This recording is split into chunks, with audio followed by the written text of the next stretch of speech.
Oh, hi. I didn't see you there. This is episode 174 of the Guardian Project podcast, and I am your host, Andy. And you should come to Amusement Parks with me, because I'm usually a lifetime pass holder.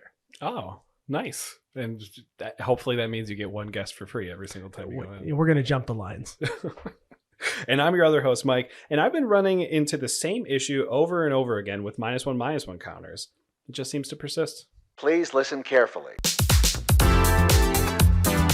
And this is the podcast about Commander, our favorite Magic the Gathering format. And today, it is spooky season. It's October, so we're going to talk about zombies. Yes, we have not talked about a creature type in a while, so we're very excited to talk about zombies. It's only fitting. You know, it's October. It's been very cold and rainy here. Actually, it's been raining, it feels like, for days now. Yeah, so it's too cold. I turned my heated seats on the way here. Yeah. And it didn't really. I miss my heated steering wheel. That is the one thing that I miss about my old vehicle. I had one. I don't have that. It's not standard on a Jeep Wrangler, so I don't have a heated steering wheel. I don't know if that's an option in the Chevy Equinox, a heated steering wheel or not. I'm sure there is. Yeah. I don't have heated seats either, though. But I also don't have leather seats, so my seats are never too cold. They're never too cold, never too hot. They're They're Goldilocks just right. Of seats. They are the Goldilocks of seats. This past week, though, we had two mechanics that got a lot of discussion online that became deciduous, which is really just Magic's term to say that they're not really evergreen, but they're available to anybody who wants to use them in a set, that being Landfall and Surveil, which was very exciting to see Surveil. There were many cards that had basically the full text of Surveil on it. But it didn't have like Surveil 3. And I know, Mike, you're super excited about this because you want to play with Disinformation Campaign. Well, I mostly want to play with Enhanced Surveillance. Disinformation Campaign is a very good enchantment. Don't get me wrong. Enhanced Surveillance is also very good. Enhanced Surveillance is the one that lets you surveil an extra 2 every time you surveil. So yeah, I want to play with that and smack a Doom Whisperer on the battlefield and surveil 4 for 2 life like 80 times in a row or something. Yeah, and like then that. Disinformation Campaign has when it enters, you draw a card, each opponent discards a card, then whenever you surveil, you can return it to your hand. This is very good in Guilds of Ravnica.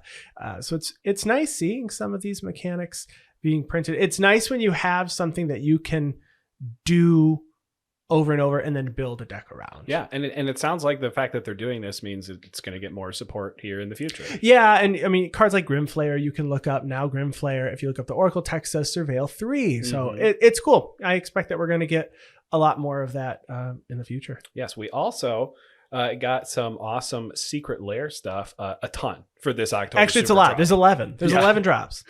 So we're just going to go through and tell you what you can find. If you want to check out the artwork, go on to the Secret Lair website for Wizards of the Coast. Yeah, you can pre-order them now until a little bit into November. Yes. November. We have Junji Ito, special guest, making a Thoughtseize, Doomsday, Carrion Feeder, and Plaguecrafter. There is a Post Malone backstage pass, which has Post Sigil, which is Leshrac Sigil, a Jet Medallion, Post Citadel, which is Bolas' Citadel, and then Post Son of Rich, which is Crick, Son of Yawgmoth, all with artwork based on Post Malone. Yeah. We also have a Post Malone The Lands secret lair, which are some old framed basic lands with some Post Malone doodles and signatures in the text box. Yeah, special guest Yoji Shinkawa, which has Tezzeret the Seeker, Solemn Simulacrum, Skullclamp, and Phyrexian Metamorph. Yeah, that's a very cool one. The Space Beyond the Stars with Imprisoned in the Moon, Stasis, Prismatic Omen, and Wheel of Sun and Moon. First foil copy of Stasis. I will say this Prismatic Omen feels very, very placed and appropriate. Now that we've gotten Domain, it makes sense that it came back. We talked about that card a bit just in the last couple of months here. We sure did. If looks could kill, the one that I would like to get, a Zombie Lady of Scrolls, Liliana of the Dark Realms, Reflector Mage, and Adaptive Automaton. Did they say anything about the Reflector Mage having the legendary frame or anything? I didn't hear anything about that. I haven't heard much, but it definitely does look like it has a legendary frame, and it is not a legendary creature. But I think from what I read was that they said that these cards have legendary art because the Liliana of the Dark Realms is a legendary planeswalker and doesn't have that frame.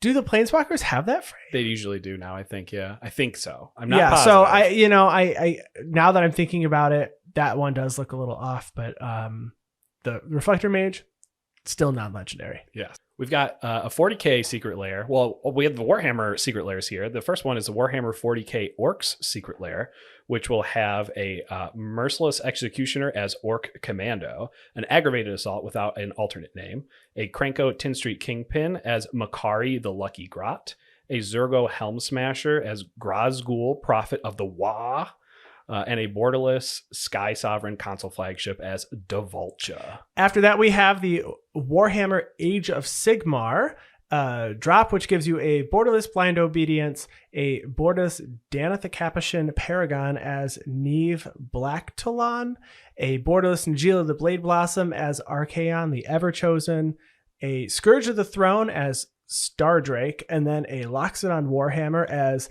Galmars the Great Shatterer. I think you did pretty good on those. I tried. I think Niev is Black Talon, though. Niev Black Talon. Oh, what did I say? Black Talon or something like that. That's funny. And the last Warhammer secret lair here is actually Secret Lair Blood Bowl. This has Approach of the Second Sun as Touchdown, Rewind as Reroll, Bone Splinters as Both Down, Fling as Throw Teammate, Defense of the Heart as Perfect Defense, and Felwar Stone as The Ball. The next is Weirdest Pets in the Universe, which includes a Laboratory Maniac, Stitcher Supplier, Beast Whisperer, Vizier the Menagerie, and Wood Elves. And the last one here on the list, which is the best of all of them. Not even close. Some people would argue there's some foil versions of cards they haven't had before that they get in some of the other secret lairs. Okay. Although they can argue. Do agree with you though, Andy. This is the totally spaced out galaxy land. So we have a Strip Mine, an Ash Barrens, a Fabled Passage, and a Command Beacon. Yeah. Very pretty stuff. They are gorgeous. And if they are the same galaxy foiling as we got in Infinity, I'm here for all of them. I actually already bought this one. Oh, nice. So as soon as that arrives, I will be opening that because I play all 4 of these cards. They will go into decks.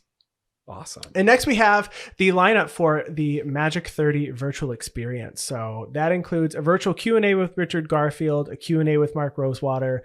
You get an arena avatar, an arena event entry token, a Magic Online event entry token, and then access to merchandise you can purchase throughout the Magic 30 weekend. There's panels, there's a bunch of stuff, so you can check it out. We'll have this link in the show notes if you're interested. We aren't making it to Vegas. Definitely something I would like to participate in. This is happening soon. So if you want to check out the full schedule, the show notes are below. And we want to thank all of the folks that listen to us every single week.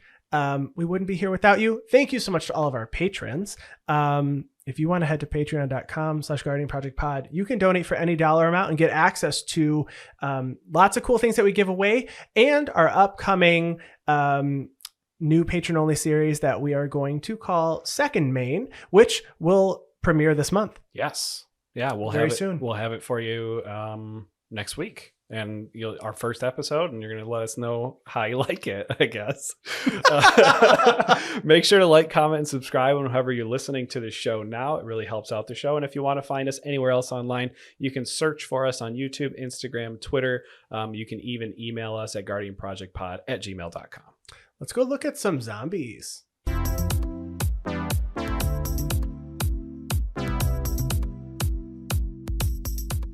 All right, so let's talk strategies for zombies. Honestly, the ones that I think of at first are just really like the swarm strategies where you're playing with lots of tokens for go wide and aristocrat strategies, sacrificing things, bringing them back, having something on the battlefield that cares when your things die. There's lots of zombies that care when another zombie dies. Each opponent loses a life, or whenever a creature just in general dies. For sure. Each opponent loses a life and you gain a life. There's a lot of similarities when you talk about zombie synergy to elf synergy.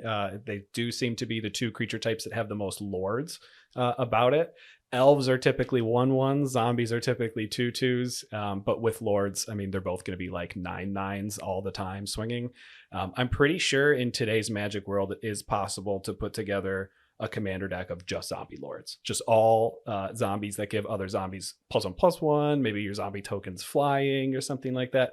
I think you can do 100% all zombie lords now, pump your whole board, and your go wide strategy also becomes a go tall strategy. Yeah, I actually think that you're right, that it would be probably very easy to because just have something where every card gives something to everything. The whole family's working together. That's right. The other strategy is really just reanimation. Everybody's going to come back from the dead. Yeah, you mentioned like your sacrifice, a little bit of aristocrat strategy. I mean, reanimation goes right into that, right? You constantly bring back the things that you're killing over and over again. Maybe there's some zombies that you can cast from your graveyard. Maybe there's just zombies that bring things back from your graveyard right away. We know there's a lot of commanders that specifically do that. Even some non-zombie commanders that are really good for zombies that are going to be reanimating your creatures back from the graveyard and everything. So there is like a very, very, very small mill sub strategy with some zombies. Yeah, too. there are some blue zombies that when you deal damage, instead you mill. Yeah. I usually don't include those ones because I want you to actually just die from the life total going down. Yeah, right. I don't want to substitute now we're milling after I've done 20 damage. I don't want to mill the rest. See, I want to swing at someone for 40, make 40 2/2s, and then sacrifice them all into an exsanguinate, and that's how I want to win. Oh, that's really good. Yeah, that's. Or you could sacrifice them, I guess, in the mill strategy to like an altar of dementia, I guess. At that for sure, point. for sure. There, you can go both ways. All right, the third, the sub strategy of mill actually does work really well. It helps that if it's mill that doesn't only target your opponent as well. So if you have mill that can target yourself, again, we talked about reanimation. Zombies are going to bring things back. There's some zombies that care about having a certain number of creatures in your graveyard too, and that's going to be important. So self mill is important. So right now there are 534 legal creatures that are zombie cards. Yeah, Mike, break them down. So we have them broken down by color. All 534. On this episode, it will be 16 hours long. Yes, we're gonna look at every single one, starting with a zombie. That was the first thing. I think it starts with 2 A's. So we broke it down by color here. If you had to take a guess, Andy, what one color do you think best represents zombies? Definitely black. Yeah, okay, it's black. There's 379 mono black zombies, accounting for almost 71% That's of all okay. zombies. That is crazy. I would have assumed blue had a lot more, but we are talking monocolor right now. Yes, there are going to be some multicolor out there, but I think you'd be surprised. I mean, there is a lot of black blue multicolor. There's a lot of black green multicolor out there too. There are. So yeah, black at 379 with 71%. Going on to our second color, which is blue, which we guessed. Yeah. So blue is 53 mono blue zombies. I don't see a ton of mono blue zombies, to be fair. A lot of, like, when it comes to blue zombies, you're looking at Will Help the Rot Cleaver or whatever. I guess Giza and Gerald technically isn't a zombie, but they support the blue strategy there. We have 53 cards here, accounting for just under 10% of the zombies. Yeah, I mean, if you're playing a blue-black zombie deck, you're likely to have at least, I guess, one. I'm thinking of Gerald, the one that, but he's not even a zombie himself. He's not. So, but he makes zombies and makes them better. So, Will Help being blue-black makes, you know what enables it? Next, we have red, which there's 2.1% of all zombies are mono red, with 11 of them. Mm-hmm. Yeah, it was more than I was expecting. I thought this was going to be the lowest category. Did you? That being said, one of the categories I didn't think was going to exist on this list. But it does. But I did think red was going to be the lowest out of anything. I thought white was going to be higher. And here in white, there's only 8 at 1.5% because I felt like there were a lot more in Amonkhet, but there are some white black, right? So I think there are some there, but I didn't expect 8. I figured red would. I also thought green was going to be higher, which is our lowest of the actual of the colors. Yeah, there's actually only 2 green zombies that they've ever printed. One of them was printed in War of the Spark, which was God Eternal Ronus. Oh, and the other one was Ghoul Tree, printed in a dual deck back in the day. It's a great card in a fling deck like with Gerard. Yes, it's a 10/10 that could potentially cost 1 green because it costs 1 generic less for each creature card in your graveyard. It normally costs 7 and 1 green. But the lowest is in colorless. It sure because you've got an artifact creature zombie Nim replica from Mirrodin. Yes. I don't play this in any of my zombie decks. Do you play it in any of your zombie decks? No, it's a 3/1 with pay 2 into black and sack it to give a creature -1/-1 until end of turn. It's not self-sacrifice. And I mean, that effect is not useless. No, it's definitely not useless. But I'm probably going to play a Lord for 3 mana because it's probably in mono black and I probably have the mana to pay for it. So I'm just going to go with that. Yeah, I think you're absolutely right. But we also have multicolored cards here. There's a total of 80 multicolored cards consisting of just under 15% of the amount of zombies that we have. We did not. There is one card, a double face card, Loyal Cathar, flipped on the other side is Unhallowed Cathar. Unhallowed Cathar is the zombie. Loyal Cathar is a human. This, when you search it up in Scryfall, counts as both a mono white and a mono black zombie, but not a multicolored creature. So just keep that in mind when we talk about the numbers here. Yeah. All right. Let's talk about the top commanders based on EDH rec. So I did not expect to see these five. Let's be honest. Really? No, and you know what's funny? So let's read them. We'll break them each down, and then we'll go over our favorite zombie cards here. But number one, not surprised here, is Wilhelt the Rot Cleaver. Yeah, new hotness. I like that one a lot.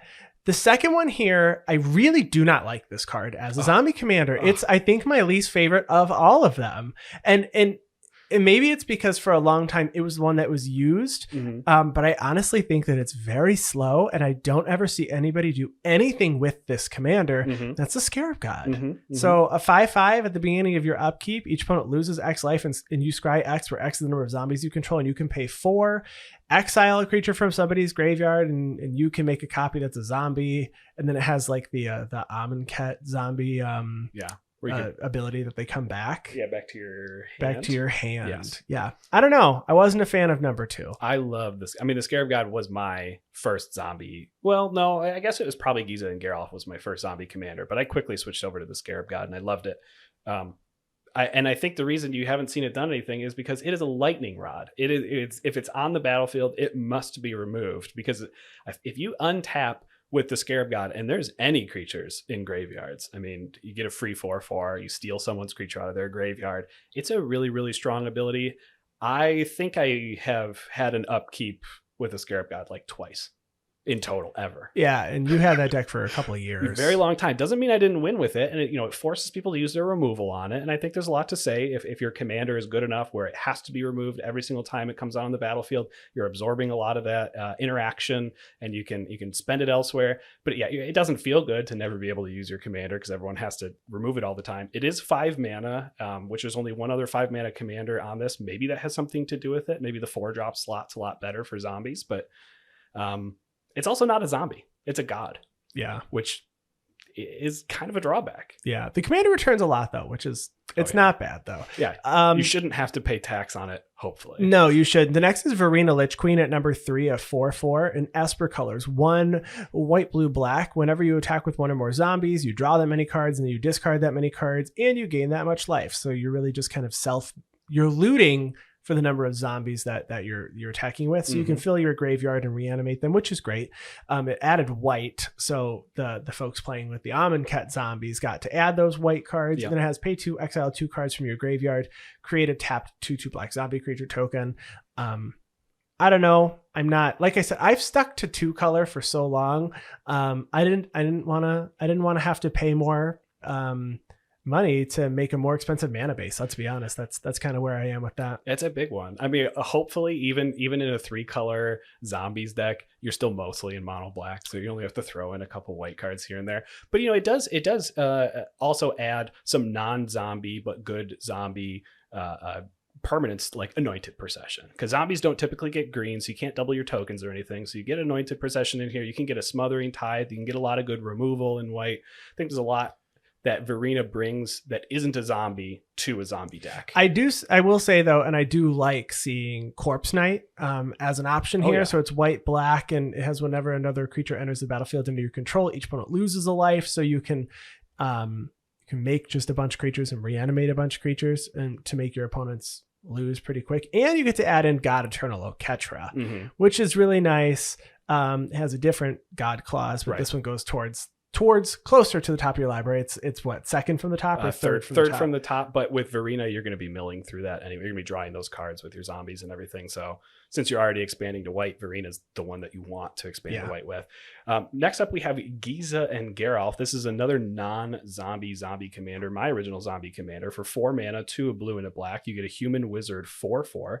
This is when Giza and Gerald enters the battlefield, mill 4 cards. During each of your turns, you may cast a zombie creature spell from your graveyard. So this isn't technically reanimation because you're casting it from your graveyard, but it's reanimation. Yeah, this is one that I've always liked, and I think people just pick different commanders over it, but I feel like Giza and Gerald and Wilhelt and the Scarab God, even commanders that aren't making this list, like Narfi, Betrayer King, you can just switch it in, which is really nice. Oh, yeah. And the utility here is great because people are removing the zombies that are making all of your other zombies huge. And you're like, all right, it's fine. I'll just bring them back next turn. That's fine. I'll just recast Don't them. you worry. Don't and touch then my graveyard though. the fifth one is Ghoul-Caller Giza, another non-zombie commander, a 3/4 human wizard for 3 black. Pay X and tap, sack another creature, create X 2/2 black zombie creature tokens where X is the sacrificed creature's power. We just played against this on stream. It was really good. I don't know how often we see Ghoul-Caller Giza do much work. There was a Narfi deck and Ghoul-Caller came out and made a lot of zombies. Tons of them. Yeah, I would say the mentions that you made about the Scarab God not seeing it do a lot, I would say the exact same comments about Ghoul-Caller Giza. You're probably right. I don't know if I've ever played against a mono black Ghoul-Caller Giza deck. I had one before. I don't know if I ever played against it. You may, because it probably didn't do anything with Ghoul-Caller Giza, because Ghoul-Caller on 5, right? You got to get it out right on 5. It needs 1 turn to get over its summoning sickness, and then you also need another creature to sacrifice with it. So there's a lot of setup that's required for it, and if you don't have it set up, or if there's one little piece of removal or something, it's very difficult to turn it into an engine. But once the engine starts, it's really hard to stop. Yeah, I'm surprised that in this list, Narfi Betrayer King didn't make it. Honestly, I did not realize that Giza and Gerald and then Ghoul-Caller Giza were going to be as high up on this list as they were. But Narfi's it's still got less than 500 decks, and in Grim Corpseborn only has just over 500. So I expected Grim to have way more decks as well, and they didn't make the top 5 here. I do like seeing Neverneral, Urborg Tyrant almost make it into the top 5. Another Esper. We did ask folks online to drop their favorite zombies, and we did have quite a few Neverneral Urborg Tyrants that were posted. Board wipes on creatures are pretty, especially in a zombie deck. That's pretty good. This is another card. I don't think I've ever played against Neverneral. I mean, it has the I mean, it's scary. Yeah. So I mean, I get that too. Sure. But I only ever played against this, but I like it as a zombie commander. That's pretty cool. Yeah, and it especially belongs in the 99 of your Varina Lich Queen deck if you're playing your Varina Lich Queen deck out there right now. Yeah. Let's look at some high strategy cards for zombies. One of my favorites, an enchantment, is Rooftop Storm. Oh, heck yeah. Oh my gosh. 6 mana, so 5 and a blue. You may pay 0 rather than pay the mana cost for zombie creature spells that you cast. If you can cast creatures from your graveyard, you can just cast them whenever you want. And if they're in your hand, you just play them all out. I do remember you playing Rooftop Storm, and I would never. You would never. And I remember always going, great. This is fine. Well, everything is fine. Everything's free, so it has to be fine. And then if you have some sort of effect that makes it so you can cast zombies from your graveyard, those are free too. And then if you have a sack outlet and then you sacrifice it and then you cast it from your graveyard again, those are all free too. Everything's free, and then your win is free on top of all of that. We have Undead Auger that got printed in Modern Horizons, which I really liked for card draw. Not that black blue really needed card draw, but just so that you could get card draw on a zombie creature. This is a black zombie wizard 2/2. It says whenever it or another creature you control dies, draw a card and you lose a life.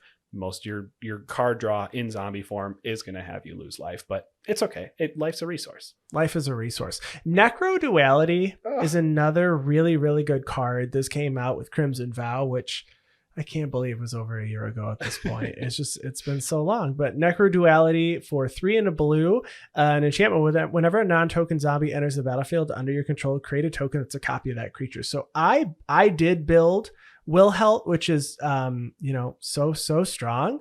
Wilhelt just says whenever another zombie you control dies, if it didn't have Decayed, you create a 2/2 black zombie creature with Decayed, so you can play out a non-token zombie. You get 2 of them. Neither of them have Decayed. When they die, they become Decayed zombies. Wilhelt is card advantage because you can sacrifice zombies and draw cards. It's very good. But one thing that Necro Duality, it kind of is in the same boat as Rooftop Storm is it only works in zombie decks. Yeah. They can't be used anywhere else, but they are so strong when they're used in these decks. It's really, really good. A card that will show up, it's a non-zombie, but it is a creature that is important for zombie evasion, and it's important with the graveyard, is the card Wonder. This is an incarnation, and you might also want to try out Filth as well. But Wonder is a 4-mana incarnation, 3 and a blue, 2/2 with flying that says as long as Wonder is in your graveyard and you control an island, creatures you control have flying. And Filth is very similar, except it gives your creature Swamp Walk if you control a swamp, and Filth is in your graveyard. Two really important ways to get your creatures through, because sometimes people have blockers. You will go up against that elf deck that does have more creatures than you. Unfortunately, I will say it wouldn't be right if we didn't at least mention Grey Merchant of Asphodel on the show. I mean, we didn't include it when we're going to talk about our favorite creatures. I thought about it and said, no, this one is just a fan favorite and everything, because it's a zombie. It being a zombie is a perk for this episode. Sure. Because I actually don't know if I play a semi-zombie deck, I'll be honest. It'd be fine to play in it. It'd be very good to play in it. I always just want to play the cheaper zombies that just become lords, but this is kind of a top end. Yeah. I mean, at 5 mana, the zombies I'm casting are all pretty low. Sure, but they're all at least 1 black pip, I imagine. Most of them, if not 2. Yeah, so there'll be, 5-6 pips by the time you're ready to cast your Grey Merchant. So it'll be X equals 8. Everyone's taking 8, you gain a 24, start sacking it and reanimating it, and then all of a sudden you're like, why do I have zombies in here? I can just do this Grey Merchant, sack and reanimate over and over and over. I don't actually need other zombies. I will say there's one card on here that we may both disagree with being a very popular zombie card, because it really takes a long time to get going, and that's Endless Ranks of the Dead. And I've seen it work once this year, and it was great once it kind of got going, because there was no enchantment removal, and I think I had 4 zombies, so it was doing work. But another enchantment that says at the beginning of your upkeep, you create X 2/2 black zombie creature tokens, where X is half the number of zombies you control rounded down. So if you have a couple zombies, the army starts coming very quickly if they don't get rid of this card. Yeah, this enchantment got cut before I switched Scarab God out to a new commander, because this was also we can't remove it, so we're just going to board wipe every single turn so that you can't get more zombies. Okay, if that's what you want to do. If that's what you want to do, and it was what we needed. It was what we needed to do. It wasn't a want. It was a need. You know what? How about this for a need? It's called Call to the Grave. For 4 and a black, it's an enchantment that says at the beginning of each player's upkeep, that player sacrifices a non-zombie creature. At the beginning of the end step, if no creatures are on the battlefield, sacrifice Call to the Grave. This one is Shieldred on an enchantment specifically for zombies, and if you control zombies and no one else does, it stays on the battlefield and you don't have to sacrifice anything. It is a mean card. I like it a lot. Yeah, I will say for the top 5 commanders, though, in this theme, they all use zombies pretty much in the same way, which is just getting them out and then swinging with them. There's not really a whole lot of difference between these top 5 commanders. They all just do it in a different way. Wilhelt gets card advantage and makes more zombies. The Scarab God, the one thing that I do like about the Scarab God is that you have it to pick away other people's graveyard. So that is really nice. But Varina and Giza and Gerald and Ghoul-Caller Giza, they all feel very similar in that you're making zombies or getting creatures back from the graveyard, filling your graveyard with sacrifice from Ghoul-Caller or the mill from Varina and the mill when Giza and Gerald enter, and then just amassing as many zombies as you possibly can. And that is not a pun on the amass mechanic, because you can only make 1 zombie with amass. The zombie army just becomes one big zombie. Yeah, that still dies to Swords to Plowshare or any other spot removal but spell. It doesn't have Decayed, so Wilhelt can sack it if needed. I will say Giza and Gerald on these top 5 is the only one of the 5 that doesn't directly create tokens. Wilhelt the Rock Cleaver doesn't create a ton of tokens, but still creates tokens, so it's the only non-token generator of these top 5. If you're really looking for a difference. Yeah. I mean, the rounding out a few more of the top 15 here is Liliana Heretical Healer, which I have seen built before as a zombie commander. A new commander here, Bladewing Deathless Tyrant is here. Thraxamunder, Sidisi Brood Tyrant. I've seen Sidisi Brood Tyrant built as a zombie deck before. I actually think that's a cool one. Unfortunately, I just think Sidisi's mechanic of Whenever it enters, you mill 3, and then whenever one or more creatures are put, I mean, it doesn't really. It's when she enters or attacks. Yeah, which you're putting your 3/3 commander in harm's way by doing that, just to potentially get another zombie token. Right, but it is Sultai, so you do get to add. You get to add the 2 mono green or a bunch that are black green. Yeah, you're right. Are there blue green? I don't think there were Simic zombies. I doubt it. I'd have to go back and look for Simic zombies, but these are the top commanders. Now let's talk about our favorite cards that we like to put into these decks. All right, so let me talk about my favorite zombie card. I had posted online for people to tell us what their favorite zombies were. And some people responded and said this was their favorite zombie. So they didn't have to post anything extra, but that's Mikaeus the Unhallowed. Unhallowed and hallowed. The Unhallowed. He's also hallowed. Yeah. He's hallowed. All Hallows Eve. Mikaeus the Unhallowed is a 5/5 zombie cleric for 3 black with Intimidate. It says whenever a human deals damage to you, destroy it. And other non-human creatures you control get +1/+1 and have Undying. No humans. Get wrecked, humans. Mikaeus was a human when he was mono white. Yeah, it was a human cleric when it was mono white. Came back as a zombie cleric. Still a cleric, though. Still a cleric. But now he's very anti-human. Very anti-human. It's like when you go on the other side of the hedge and then you're just anti-people who were on the side of the hedge that you were on before, and you just think you're better than everyone else. You like being... The grass isn't greener. The grass isn't always greener on the other side of the hedge. Of the hedge. Yeah, but because the hedge is green and it's really making you think that it's green, but you're seeing the hedge and not the grass. Exactly. Mikaeus is a lord, really great. Makes it so that your other zombies are bigger. Other non-humans. Correct. The zombies, correct. Oh, correct. For this case. For this case, you're right. my We're zombies only talking about zombies are going to be larger. But if you are running things that aren't zombies in your zombies deck, you can certainly give them that pump. But Undying is really nice because you're already sacrificing things. Ghoul Caller Giza is going to sacrifice things. Wilhelt is sacrificing things. So they're going to have Undying. So Undying is whenever a creature with Undying dies, if it had no +1/+1 counters on it, you return it to the battlefield under its owner's control with a +1/+1 counter on it. So it's great to play out a bunch of lords and then they're non-token creatures. So they work with a Wilhelt deck. And then when they die, they're going to come back even stronger. Yeah. With Mikaeus, obviously you can't really do a whole lot about tokens. When those die, you're kind of out of luck. They just die. If you have anything with like persist, the +1/+1 and the -1/-1 counters can counteract each other. And so you can like do some sort of infinite reanimation and stuff. And I know like Mikaeus is outside of a zombie deck. I mean, Mikaeus is a combo piece, right? Yeah, it's a combo piece. It works really well with Triskelion, which you could put into like a green-black zombie deck.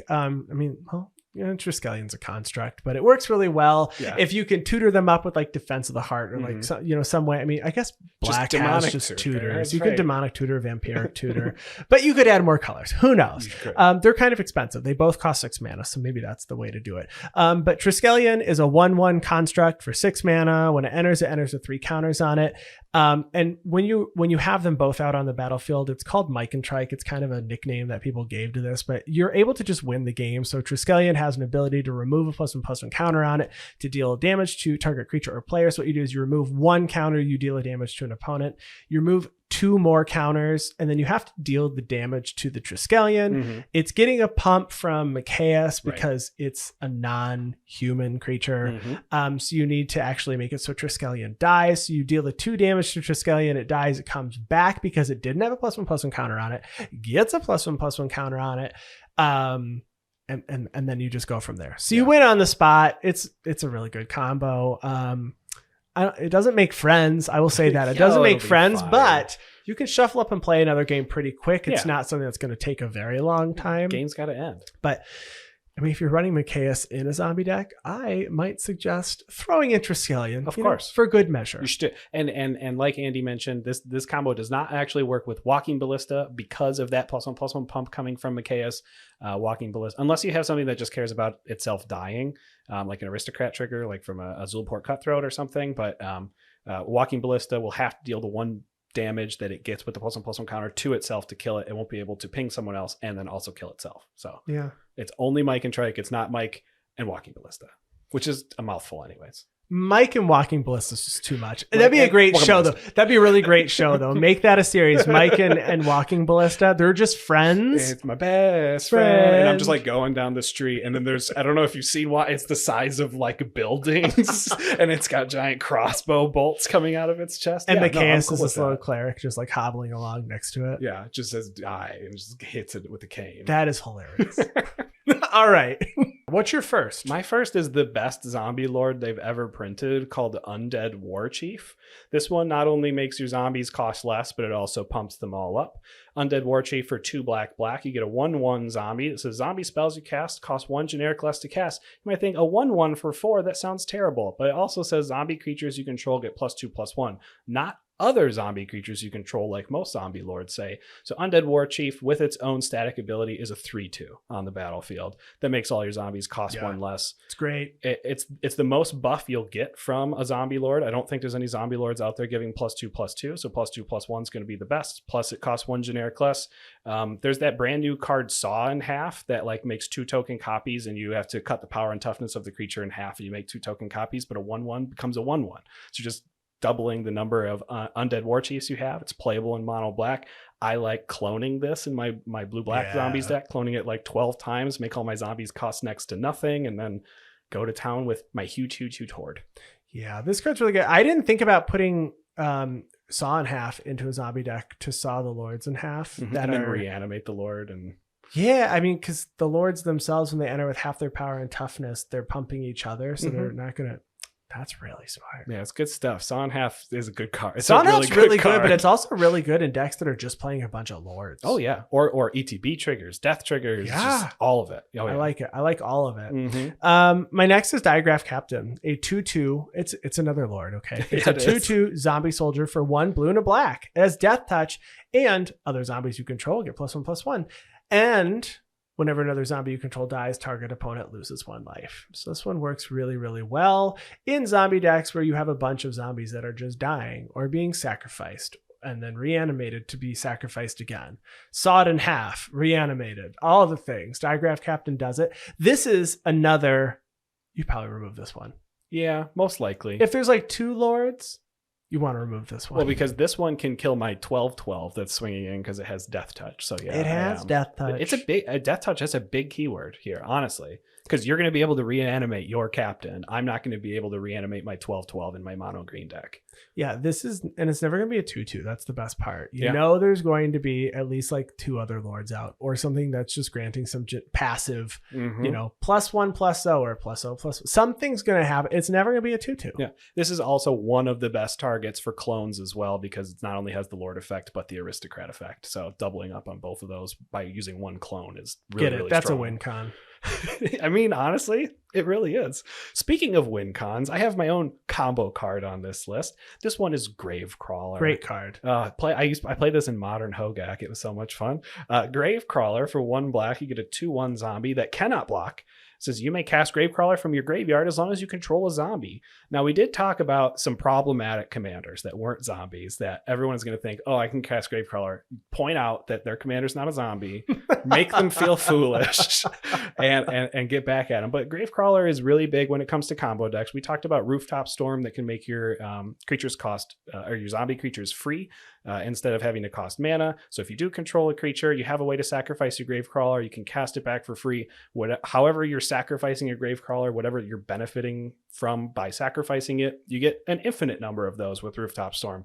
With Phyrexian Altar, you can sacrifice Gravecrawler and produce 1 black. That 1 black can then be spent to cast Gravecrawler from your graveyard. There's another infinite there.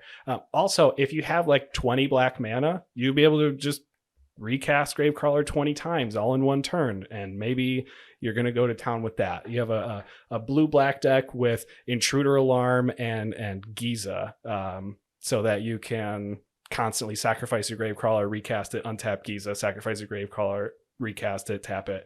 Whatever you can think of. Yeah, this card's great. It's great, and it only costs 1. So even at the very beginning of the game, you're like, all right, I want to play this out on turn 1. Yeah, you might get 3 swings in Commander. I mean, if you get a 1, if you're playing a 1-drop and your opponents are playing something that's going to happen later in the game or ramping on turns 2, 3, and 4, you get a free 6 damage in. And you swing with it every turn because it can't block anyways. Can't block, but hopefully the other 1-mana creatures they're playing isn't something like Sarah Ascendant, and you're okay. That's true. It's like Sarah Ascendant. And then you might You're be gonna in swing trouble. it. Just swing it as one of the other two players. They all play Sarah Ascendant? Oh no. Oh, it's a nightmare. That's the worst. 4/1 drops, a Gravecrawler and 3 Sarah Ascendant. I can't think of a worse situation for the zombie deck to be in. That's when you need the blue zombies that mill. Yeah, mill, all right, mill my wonder. We're going in the mill strategy here. We're not going to win with combat damage. My final zombie is a 2-color zombie. I'm going with multicolor here. And I like it because it's both a commander that I play that plays a few zombies, but can also build a pretty nasty zombie deck itself, which is Gerald, Golgari Lichlord. So Gerard is a 2/2 zombie elf for black, green, green. It gets +1/+1 for each creature card in your graveyard. So that's just very good. And then it has an ability to pay 1, a black, and a green. You can sack another creature, and each opponent loses life equal to the sacrificed creature's power. And you can sacrifice a swamp and a forest, return Gerard from your graveyard to your hand. So we're already looking to sacrifice creatures here. So you can sacrifice them to the graveyard. Makes Gerard larger. If you're playing a bunch of zombie lords, maybe you're giving all your zombies +5/+5 or whatever it is that you're playing. Sure. Your opponents are going to lose a lot of life to this. Yeah. It's just so much that you can do.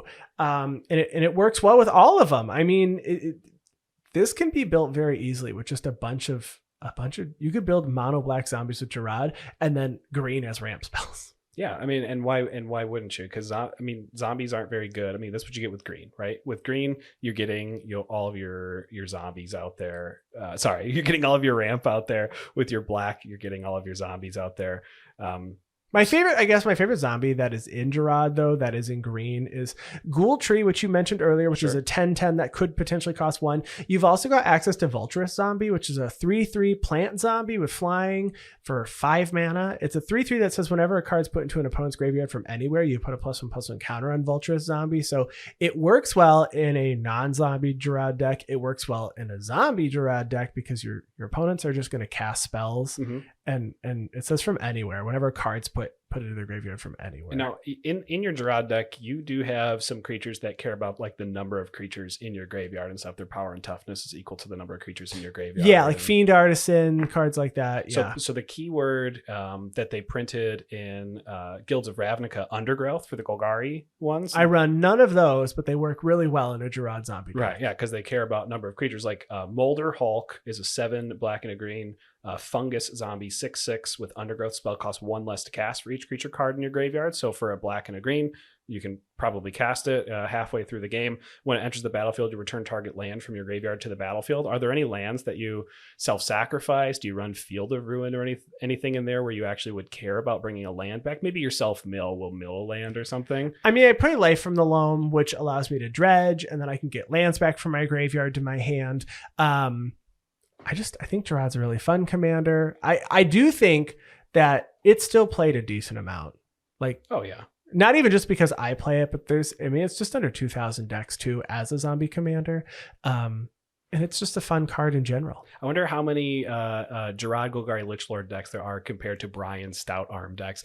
Completely different colors, but both flinging your creatures. Yeah. This one's less fling, more sack though. It is. Because it does it to each and not even just one. That's right. So it's even better. Even better. Brian's Stout Arm, eat your heart out. So my last zombie here is one that you probably wouldn't have guessed would be my favorite, but I have some good explanations. I was actually surprised that this one made your list. Yeah, this one is probably where Grey Merchant of Asphodel should be going, but I wanted to be a little more cares about zombies with my picks here. So I decided to go with Zombie Master. Zombie Master is a lord that doesn't actually give +1/+1, so it's difficult to call it a lord, but it does give effects to all of your other zombies. So for 1 black, you get a 2/3 zombie that says other zombie creatures you control have Swamp Walk. And other zombies you control have pay 1 black to regenerate this permanent. So the regenerate ability, honestly, it's just icing on the cake. It's all about having that Swamp Walk. I mentioned Filth before. All of my zombie decks that I've ever built include Urborg, Tomb of Yawgmoth, which makes all lands swamps in addition to their other types, both your lands and your opponent's lands, which makes it so your Swamp Walk works for all of your opponents. All of your zombies are now basically unblockable as long as your opponents control any lands and you continue to control Urborg. Your zombies are unblockable. but also I tend to run into some issues when it comes to mana in my zombie stack. So, I run a Cabal Coffers, which Urborg goes really well with. And Cabal Coffers is a land where you can tap 2 generic mana and tap it to add black to your mana pool equal to the number of swamps you control. They don't actually have to be real swamps. Urborg makes them into good enough swamps for Cabal Coffers. So Zombie Master is actually a win condition in a lot of my zombie decks. Just slam Zombie Master late game when I already have 40 power worth of zombies on the battlefield, which is not far-fetched. It's a very reasonable amount of zombie power to have out there because of Lords. Swing at the one person that you really need to, that's tapped out right then and there. I need you gone. I need you to not be here in red with board wipes. That's or right. White with board wipes. Yes, the Boros player goes first, of course. Oh. They must.